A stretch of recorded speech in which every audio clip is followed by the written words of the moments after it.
Good morning, Peter. Good morning. Now we are at the track for the express train. Max and we are heading to Paris. It's exciting for both of us, but especially for Max because it's his first time. I'm going to show him the city. I'm going to show him where I'm born, different restaurants, and we're at least going to get our 30k steps in every single day.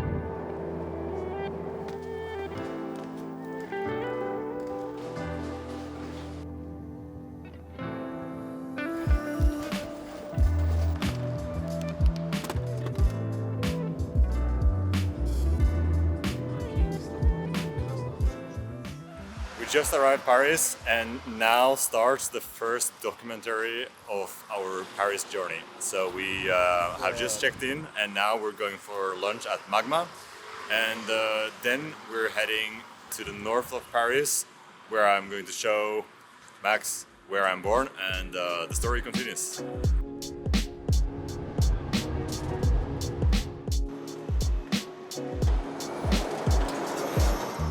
Are at Magma restaurant in the 11th arrondissement in Paris, and now we ordered a 9-course menu for our lunch, and that's going to be our first meal in Paris. It's probably necessary because we have a lot of steps to get in and a lot of places to see. It's my first time here and it's Max's first time, so we're both excited to see how it is.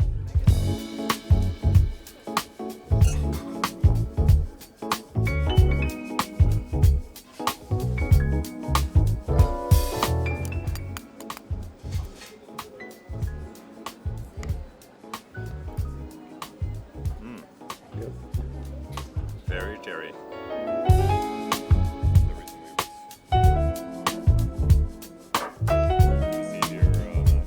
What do you think of the lunch? Really, really good. Magma was amazing, and now we're heading to Saint-Martin. We're just going to take a walk and then we'll see what we do next. But the food was very fresh. I like how they play with the fruits, the vegetables, and no heavy dishes, and was perfect for 35 degrees in Paris.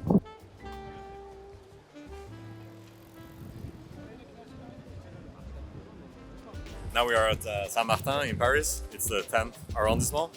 Really nice with, it's not the Seine, but it's another river crossing, here. So a lot of people sitting hundreds of meters this way, and also there's a very nice park and a good ice cream spot behind us that is called CDG Hings.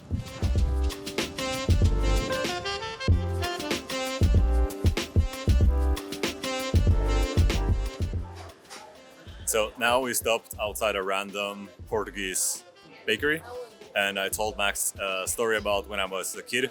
My mother and father were quite strict with what I could eat.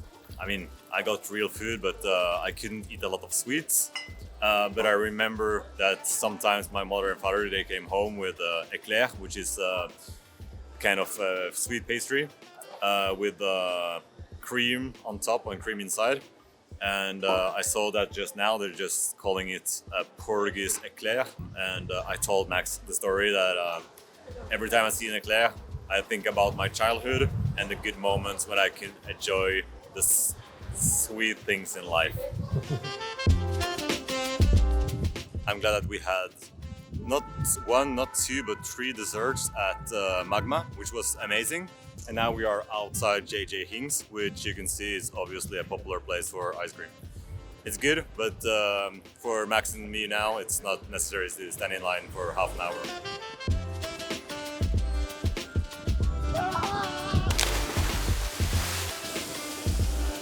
You can smell a little bit of the fig tree. And a cool thing is that a few years ago, there was a kombucha that was quite rare in restaurants. And the kombucha is from France, and it have a taste of figuier, which is fig leaves. And now that kombucha is almost in every good restaurant, and I understand because it's amazing. And I will do my best to let Max taste it. So now he can just smell the fig tree first. We're getting closer now to where I grew up. So I'm born in the 92s, Hauts-de-Seine. It's the biggest county in France. And I'm born in Gennevilliers. It's the name of the city. But I grew up in Asnières. Well, no, the house on the corner is the house where I grew up. So I lived there from I was 0, so when I was born, until I moved to Norway when I was 6 years old. Yeah, it's here. So I remember when I was, there's 2 houses, like one in the front and that house. And obviously when I was smaller, the height and the second floor felt way bigger. But looking at it now, it's quite a small house. And you can try to even stand up and see what's there, but you can see it from here. And also on the side here, that is the actual name of the street, because on the other side there was another street. So this is Rue Passy, number 6. And as you can see, it belongs to Asnières-sur-Seine, which is the city, the name of the city. And then if you go on the other side here, that is another city called Gennevilliers. And when I grew up, there was old woman. She was living there, and yeah, she apparently had a lot of problems, but it smelled so bad that even now I can still remember the smell, how bad it was. It was like poo I haven't seen it, but it was poo from cats, from herself, and like trash everywhere, even outside the apartment. So, or now it's better, but 30 years ago it was pretty bad.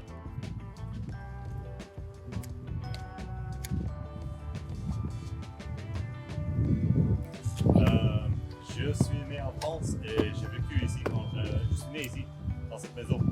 All right, yeah, that was very. I didn't expect anyone to open up, and now the girl said that she will call or speak with her brother.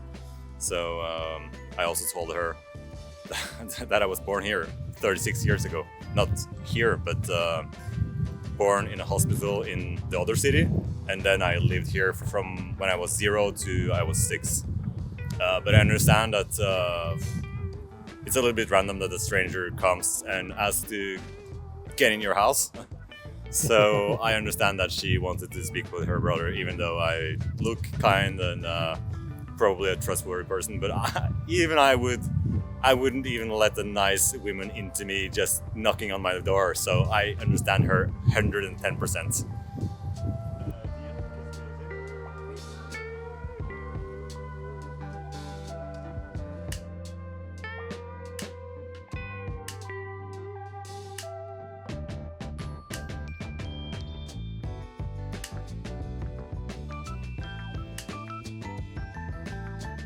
What Max is filming now, it's something that was there still when I was growing up, and it's still there. The girl said that she's been living here since 2006, and yeah, so that's quite a while. I couldn't enter because her brother was working from home, so the moment wasn't good, but tomorrow I could potentially come if we want to head back here.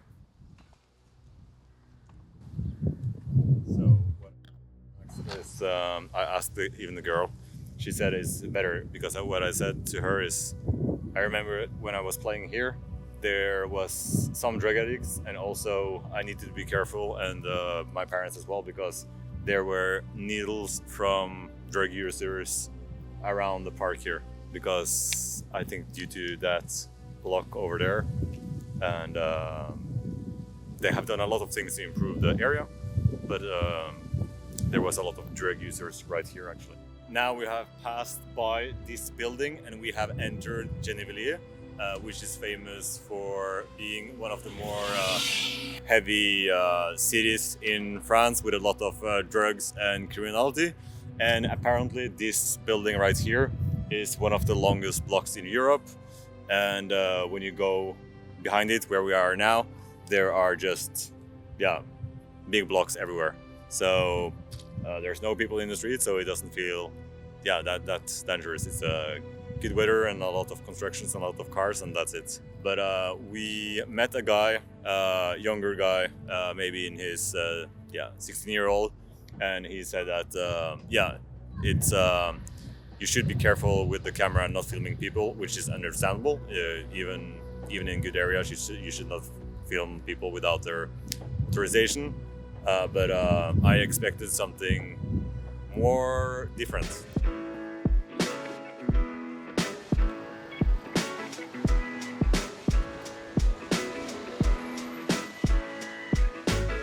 Now we're back to the center of Paris, and we checked in and had a quick rest at the hotel. And now we are back in I think we are in the 11th arrondissement, and we're going to eat. No, we are not in the 11th. We are near the Eiffel Tower. So first we're going for crêpes. I cannot even pronounce the place, but we are going here. And after eating the crêpes, we are going to the Eiffel Tower, and then we'll see what else we are up to before we're going to sleep.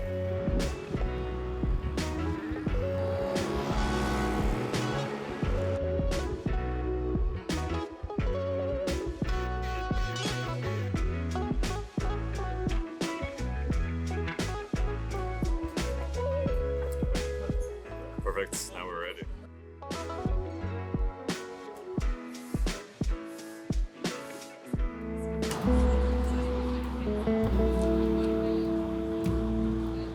So, thanks to Max, we are in Paris, and finally, after more than 15 years of working in the fashion industry, I decided to produce content after traveling to many countries, starting several businesses, and having it on my mind for years to make content.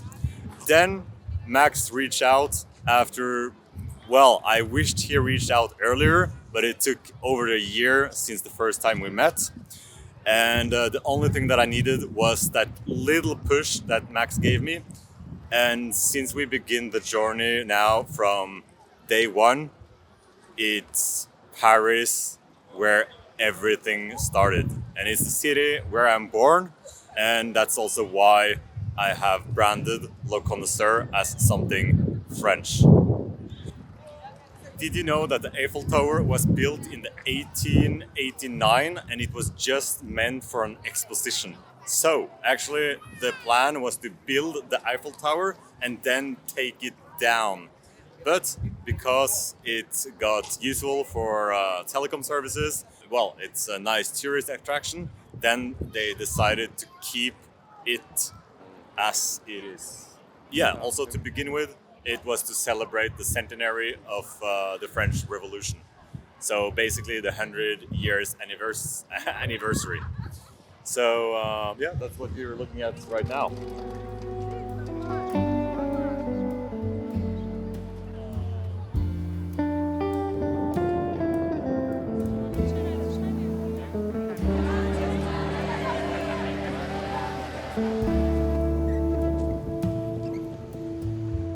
Summary of Paris Day 1.